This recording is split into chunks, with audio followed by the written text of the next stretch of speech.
Hello' বন্ধুসকল, আজিৰ এই ভিডিঅ'টোত আমি কথা পাতিম আপুনি যদি পলিচি বজাৰৰ পৰা এটা হেল্থ ইঞ্চুৰেঞ্চ কিনি ৰাখিছে আৰু তাৰ ৰিনিউৱেল আপুনি অনলাইন পলিচি বজাৰৰ পৰা কৰিব বিচাৰিছে তেতিয়াহ'লে কেনেকৈ কৰিব পাৰিব। যদি আপুনি জানিব বিচাৰিছে চাই থাকক এই ভিডিঅ'টো শেষলৈ। আমি এই টপিকটোৰ ওপৰতে কথা পাতিবলৈ গৈ আছোঁ। আহক এতিয়া আপোনাক লৈ যাওঁ গুগললৈ।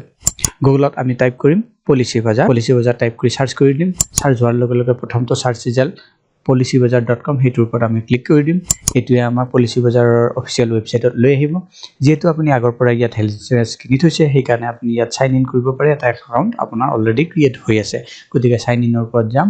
সাইন ইনৰ ওপৰত যোৱাৰ লগে লগে ইয়াত আপোনাৰ মোবাইল নম্বৰটো এণ্টাৰ কৰিবলৈ কোৱা হ'ব আৰু সাইন ইন OTP কৰক। মানে আপোনাৰ যিটো মোবাইল নম্বৰ পলিচিৰ লগত দিয়া আছিলে সেইটো ইয়াত ব্যৱহাৰ কৰি সাইন ইন উইথ OTP কৰক। তেতিয়া সাইন ইন উইথ OTP কৰিব, এটা OTP যাব আপোনাৰ মোবাইল নম্বৰত আৰু যিটো ইমেইল এড্ৰেছ আগতে দিয়া আছিলে সেইটোতো যাব। সেই OTPটো ইয়াত ভৰাই কনফাৰ্ম OTP কৰক। কনফাৰ্ম OTP কৰাৰ লগে লগে আপুনি এই পেজটোলৈ আহিব, মানে পলিচি বজাৰ যিটো একাউণ্ট আছে তাত লগইন হৈ যাব। যেতিয়া একাউণ্টত লগইন হৈ যাব, যদি আপোনাৰ হেল্থ ইঞ্চুৰেঞ্চটো এক্সপায়াৰ হ'বলৈ গৈ আছে এমাহমানৰ ভিতৰতে, তেতিয়াহ'লে ওপৰতে এনেকৈ দেখা পাব আৰু ইয়াত ৰিনিউ নাওৰ ওপৰত ক্লিক কৰি ডাইৰেক্টলি আপুনি যাব পাৰে ৰিনিউ কৰিবলৈ। কিন্তু মই মাই একাউণ্টত গুচি যাম। মাই একাউণ্টত গুচি যোৱাৰ লগে লগে ইয়াত আপোনাৰ যিটো পলিচি ৰিনিউৱেল কৰিব লাগিব সেইটো ওপৰতে দেখা পাব আৰু যদি বেলেগ পলিচিও থাকে সেইটোও দেখা পাব। এতিয়া এইটো পলিচি কৈছে মোৰ 26 মেত শেষ হ'ব, এক্সপায়াৰী হৈ যাব আৰু ইয়াৰ টোটেল কভাৰ 17,50,000 টকা হ'ব আৰু ৰিনিউৱেল এমাউণ্ট 16,150 টকা। renew@16,150 সেইটোৰ ওপৰত আমি ক্লিক কৰি দিম। তাৰ ওপৰত ক্লিক কৰি দিয়াৰ পাছত এই পেজটোত আহিব। আপুনি 1 বছৰৰ কাৰণে কিমান দিব লাগিব, যদি বিচাৰে 2 বছৰ 3 বছৰৰ কাৰণে কিমান দিব লাগে সেইটো ইয়াত দেখুৱাব। অকণমান তলত আহক। এতিয়া চাওক, এটা কথা কম্পেয়াৰ কৰি চাওক। প্ৰথমটোত আছে আমাৰ 16,150 টকা, 7 লাখ বেছিক কভাৰেজ আৰু 17.5 লাখ টোটেল কভাৰেজ বনাছৰ লগত। আকৌ যদি দ্বিতীয়টো কৰোঁ, 3 বছৰৰ কাৰণে এইটো চিলেক্টেড আছে, 50,000 টকা মই দিব লাগিব। তাত কৈছে 5,674 টকা মই লেছ পাম আৰু 17,50,000 মোৰ এইটো কভাৰেজটো থাকিব। কিন্তু এইটো চাওক 16,150 টকা কৰি 3 বছৰ হ'লেতো ইমানখিনি নহয়, 50,000 নহয়। কিন্তু ইয়াত কি কৰিছে, OPD পাছ, ফিট পাছ এই দুটাই ইহঁতে ইনক্লুড কৰি দিছে আৰু লিখি থৈছে অপটেড বাই 80% ইউজাৰ্ছ। ভাই এই দুটা দৰকাৰ নাই, OPD আৰু ফিট পাছটো দৰকাৰ নাই। যদি আপোনাৰ দৰকাৰ আছে সেইটো আপুনি চিলেক্ট কৰিব পাৰে। মোৰ নাই, গতিকে মই প্ৰথমতে চিলেক্টেড থাকিব দিব আৰু প্ৰচিডৰ ওপৰত ক্লিক কৰি দিম। আপুনি যদি সেইবিলাক ধ্যান নিদিয়ে পইচাটো বেছিকৈ ভৰিব লাগিব যায় পে'মেণ্টৰ সময়ত যায়। এতিয়া চাওক, আকৌ ইয়াত কৈছে 7 লাখ মোৰ বেছিক কভাৰেজ, যিটো মোৰ চলি আছে অলৰেডি। 7 লাখ বেছিক কভাৰেজ আৰু বনাছৰ লগত মিলি 17.5 লাখ হ'ব। আকৌ যদি মই ইচ্ছা কৰোঁ 10 লাখ বেছিক কভাৰেজো পাব পাৰোঁ আৰু বনাছৰ লগত মিলি 20.5 লাখ হ'ব।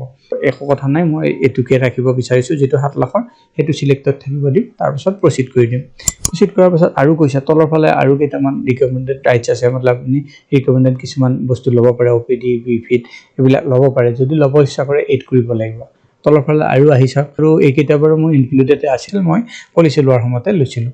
এতিয়া তললৈ আৰু আহি চাওক, আৰু এটা দিছে ক্ৰিটিকেল ইলনেছ কভাৰেজ। এইটো মানে নিজে ইহঁতে চিলেক্টেডে কৰি থৈ দিয়ে।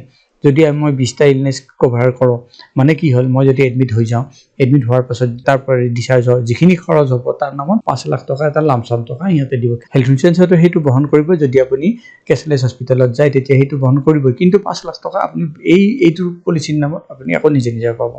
ভাল, দেখাত ভাল লাগিছে, কাৰোবাৰ যদি দৰকাৰ আছে ল'ব পাৰে, কিন্তু মোৰ এতিয়া সেইটো দৰকাৰ নাই, মই নলওঁ। কাৰণ তাৰ কাৰণে এক্সট্ৰাকৈ 5,000 টকা আকৌ দিব লাগিব 2 বছৰৰ কাৰণে, এনেকুৱা। গতিকে মই প্ৰচিডৰ ওপৰত চিধা আকৌ ক্লিক কৰি দিম। প্ৰচিডৰ ওপৰত ক্লিক কৰি দিয়াৰ পাছত এইটো নিজে চিলেক্টেড আহিছে। চাওক যে ক্ৰিটিকেল ইলনেছ, আপুনি যদি বিচাৰে সেইটো চিলেক্ট ৰাখিব পাৰে। এতিয়া চাওঁ, ইয়াত কভাৰ 5 লাখৰ কাৰণে 2 বছৰৰ কাৰণে 5,630 টকা দিবলৈ, 10 লাখৰ কাৰণে 11,000। এইবিলাক যদি লাগে ল'ব পাৰে, নালাগিলে no I don't want to lump sum, pay out of 5 lakh এইটো মই চিলেক্ট কৰি দিম। তাৰ ওপৰত চিলেক্ট কৰাৰ পিছত proceed without critical illness coverage এইটো আহিছে, গতিকে সেইটোৰ ওপৰতে আমি ক্লিক কৰি দিম। তাৰ ওপৰত ক্লিক কৰি দিয়াৰ পিছত চিধা আপোনাৰ যিখিনি আছিলে আৰু কেলকুলেশ্যন হ'ব। মোৰ কিবা কাৰণত অকণমান ডিছকাউণ্ট পাইছোঁ, 15,614 টকা হ'ল। আগতে 16,000 আছিল না, এতিয়া 15,614 টকা প্ৰিমিয়াম পে' কৰিব লাগিব। এতিয়া এইটো আপুনি পে'নাৰ ওপৰত ক্লিক কৰি দিয়ক। পে'নাৰ ওপৰত ক্লিক কৰাৰ পাছত পে'মেণ্ট পেজত আহি যাব। ইয়াত আপুনি যিকোনো এটা অপশ্যন লৈ পে'মেণ্ট কৰি দিয়ক। মই ইয়াত UPI চিলেক্ট কৰিম। UPI চিলেক্ট কৰাৰ পাছত এইটো pay using UPI scan and pay' এই ভিউৰ ওপৰত ক্লিক কৰি দিম। ভিউৰ ওপৰত ক্লিক কৰাৰ পাছত এইটো QR কোড আহিব, QR কোডটো স্কেন কৰি মই পইচাটো পে'মেণ্ট কৰি দিম।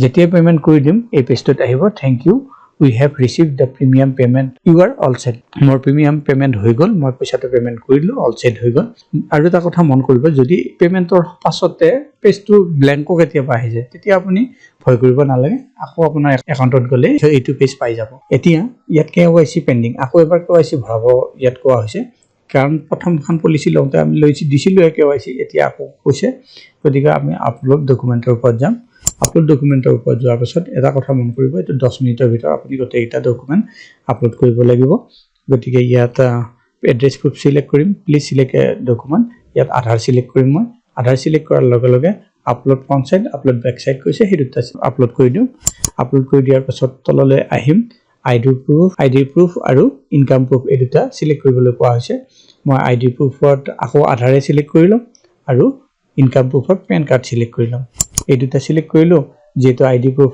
আধাৰ কাৰ্ড অলৰেডি মই আপলোড কৰিছোঁ গতিকে দ্বিতীয়বাৰ দৰকাৰ নাই আইডি প্ৰুফ আৰু ইনকাম প্ৰুফৰ পান কাৰ্ডখন আমি আপলোড কৰিব লাগিব গতিকে আপলোড কৰি ল'ম এতিয়া পেন কাৰ্ডখন আপলোড কৰি ল'লোঁ আৰু আই হেভ চিন এণ্ড ভেৰিফাইড অৰিজিনেল ডকুমেণ্ট তাৰ আগত থকা বক্সটোৰ ওপৰত টিক কৰিম টিক কৰাৰ পাছত ছাবমিট কৰি দিম ছাবমিট হোৱাৰ লগে লগে চাওক ইয়াত পেণ্ডিং ভেৰিফিকেশ্যন মানে মোৰ ডকুমেণ্টবিলাক আপলোড হৈ গৈছে পেণ্ডিং ফৰ ভেৰিফিকেশ্যন হৈ আছে এতিয়া তেওঁলোকে চাব চাই পেলাই যদি ভেৰিফাই কৰে তেতিয়া আমি পলিচি ডকুমেণ্টখন পাম আচলতে দিনৰ ভাগত যদি কৰে ৱৰ্কিং আৱাৰ্ছত যদি কৰে এইটো 10 মিনিটমানৰ ভিতৰত আপুনি আপোনাৰ মোবাইলত হোৱাটছআপত মেছেজ পাই যাব আৰু ইমেইলতো ডকুমেণ্টখিনি পাই যাব আৰু আপুনি মাই একাউণ্টৰ পৰা ডাউনলোড কৰিব পাৰে আকৌ যদি ৰাতি কৰি আছে বা কেতিয়াবা বন্ধৰ দিনত কৰিছে তেতিয়া একদিন সময় ল'ব একদিনৰ পাছত আপোনাৰ এইটো বস্তু আহি যাব বা মাই একাউণ্টৰ পৰা ডাউনলোড কৰিব পাৰে বন্ধুসকল এনেকৈ আপুনিও যদি হেল্থ ইঞ্চুৰেঞ্চ এটা পলিচি বজাৰৰ পৰা ৰিনিউ কৰিব বিচাৰিছে যিটো আগতে আপুনি ইয়াৰ পৰা কিনিছিলে